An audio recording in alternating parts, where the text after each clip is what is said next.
government has said that it was going to fiscal consolidation, but realistically, how long will it take before you actually begin to reduce expenditure?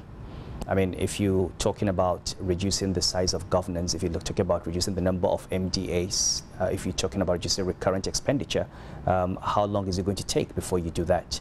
The government has just increased salaries, and the state and local governments are supposed to start paying the new higher wages. Before you, even if you're going to reduce workers, it's going to take time and negotiation with the unions. So that's one. So yes, we do. We have heard what the government has said, and we do believe that the government is committed to fiscal retrenchment, but we don't think we're going to see a cutback in the next few months.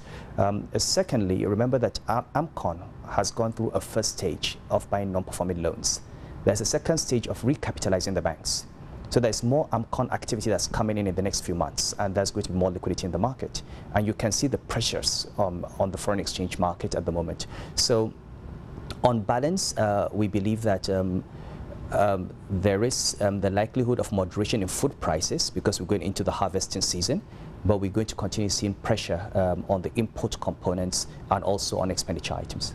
Let's discuss the naira, and with where the WDAS rate is at currently, it's closer to the top end of the 3% band, which the CBN has indicated. In what manner would we hear an announcement from the central bank with regards to a change in that band? Is the central bank, is the MPC considering a change right now? No. If there's a change, we'll announce it. We announced the 150 when we announced it. If there's a change, there will. To the extent that there has been no change, we're still at 150 plus or minus 3%. Let's talk about the rescued banks. It seems like the momentum with regards to MOUs and transactions seems to have come down slightly, with some announcements recently, i.e. with AfriBank. We're hearing that talks between Vine Capital and AfriBank have broken down, and AfriBank is looking to pull out of those talks.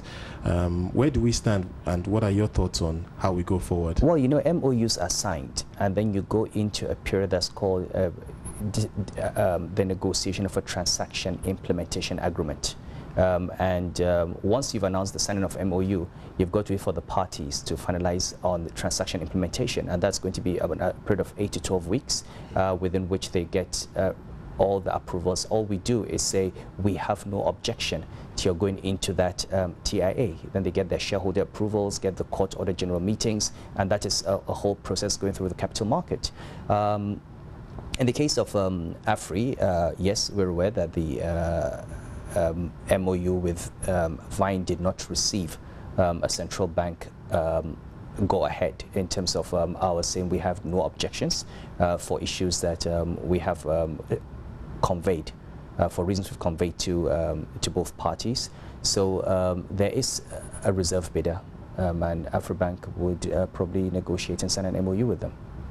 And can you give us some insight into the other transactions? We know, for instance, Oceanic Bank talks in a sense also broke down with First Bank with regards to the same thing. The same thing. We were not. We believe that the value that was, you know, at the end of the day, the shareholders and the directors take the decisions. But to the extent that we have advisors who tell us whether they think this is a fair deal, we have to make that judgment. And if our advisors feel very strongly that the value being offered to existing shareholders does not reflect the intrinsic value of the institution, then we have a responsibility. If we are convinced that, in fact, the advisors are right, to not to shortchange existing shareholders. In the case of Oceanic, they happen to hold a number of strategic assets, including, for instance, a chunk of Airtel, about 10% of Airtel, in addition to their branch network. And if it's going to be cleaned up, our advisors felt that the value was not. But again, you know, First Bank has its own sense of where the value lies. Our advisors have their own sense, and if we are not able to agree on those terms, then we don't agree.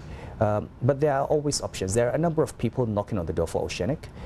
It's really up to us to decide whether we want to open up the process again immediately, or just use AMCON to capitalize Oceanic and let Oceanic move on. And then a year from now, 2 years from now, we can start the process again.